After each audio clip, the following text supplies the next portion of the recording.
आज की धार्मिक कथा नारायण नामा। नारद मुनि नारायण का जाप करते हुए पहुंच गए अपने प्रभु के लोक यानी कि वैकुंठ लोक। वह शेष सैया पर भगवान विष्णु विश्राम कर रहे थे और विष्णु प्रिया भगवती लक्ष्मी चरण कमल चापन में मग्न थी। नारद मुनि थोड़ा ठहरे, फिर सोचा कि प्रभु के विश्राम में भी डारक न बन जाऊं, इसलिए चुपचाप चल पड़ने को उद्यत हुए। प्रभु को अपने भक्त का इस तरह से जाना नागवार गुजरा और उन्होंने नारद मुनि को रोका। प्रणाम निवेदन के बाद नारद मुनि ने अपने आने का उद्देश्य बताया। प्रभु धरती पर इंसान त्राही कर रहे हैं। हर जगह भूखमरी, महामारी, विस्फोट, गरीबी जैसे रावण अपने दशमों खोले इंसानों को अपनी उदराग्नि में भस्म करने को तैयार खड़े हैं। प्रभु आप तो प्रत्येक युग में इंसानों की रक्षा के लिए धरती पर अवतरित होते हैं, फिर कलयुग आपके स्नेह से वंचित क्यों हुए? देवत जी, हम कलयुग में भी मृत्युलोक पर अवतरित होंगे, पर अभी सही वक्त नहीं आया है। कलयुग को थोड़ा इंतजार और करना होगा।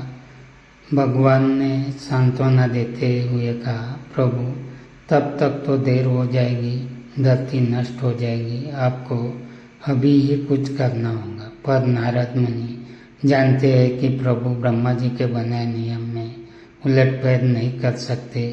वे अपने निश्चित वक्त पर ही अवतरित होंगे, लेकिन समस्या का समाधान भी जरूरी है।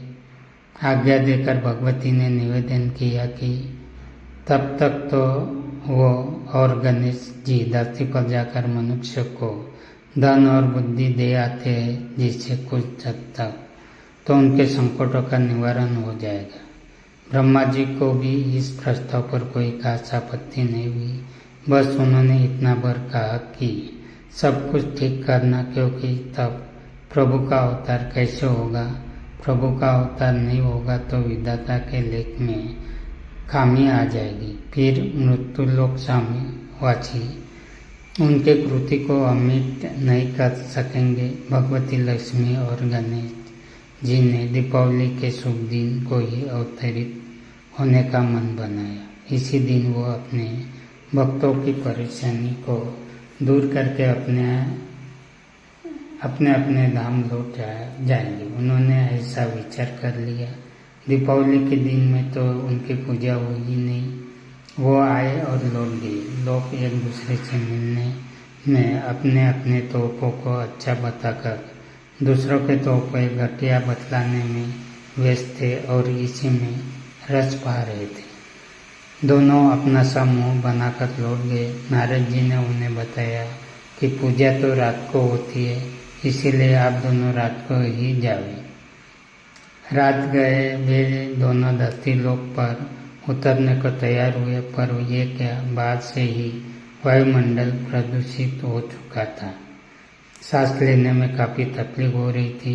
आकाश मार्ग धुएं से हटा पड़ा था। जैसे तैसे बहुत मुश्किल से उन्होंने यात्रा जारी रखी और वे डर भी रहे थे कि जाने धरती निवासियों पर किस दानों ने आक्रमण कर दिया होगा। खैर, जैसे तैसे वे निकट पहुंचते गए। परेशानी बढ़ती गई। अब तो आग के गोलों से भी सामना करना पड़ रहा था। कानों में कोफोड़ती आवाज़ें, आग के गोले, दम निकलता हुआ धुआं। एक बार भी तो उन्हें महसूस हुआ कि पृथ्वी पर 5वां विश्व युद्ध छिड़ चुका है। खैर, जैसे तैसे करके वे धरती पर पहुंच ही गए। वे सोच रहे थे कि ऐसे माहौल में जब उन्हीं के लिए इतनी मुश्किलें हो रही है तो बेचारे इंसान कैसे जिंदा होंगे। पर धरती पर आकर पता चला कि ये सारा तमाशा इंसानों ने खुद ही खड़ा किया है। हद तो हो गई जब मस्ती के नाम पर एक बच्चे ने गणेश जी और लक्ष्मी जी के ठीक सामने बम फोड़ दिया और हंसने लगा। पर इनकी तो सिट्टी पिट्टी गुम हो चुकी थी। पर वे क्या करते, आखिर है तो ये बच्चे ही। बच्चों के साथ बड़े भी उनका उपवास उड़ाने से ना चुके।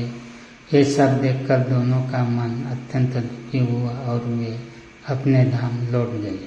भगवान विष्णु से दोनों ने मिलकर कहा कि प्रभु, आप धरती पर अवतरित मत होइएगा, क्योंकि इस बार इंसानों का दुश्मन कोई दानव नहीं, वे खुद है। भला जो खुद जलना चाहे तो उसे कोई कब तक बचा सकता है। और उन्होंने पूरा वृत्तांत कह सुनाया। त्रिदेव भी इस वृत्तांत को सुनकर अपनी बनाई इस सृष्टि को कर्तृत्व से शर्मसार हुए और नारद मुनि तो इतने व्यथित हुए कि कुछ देर तक वे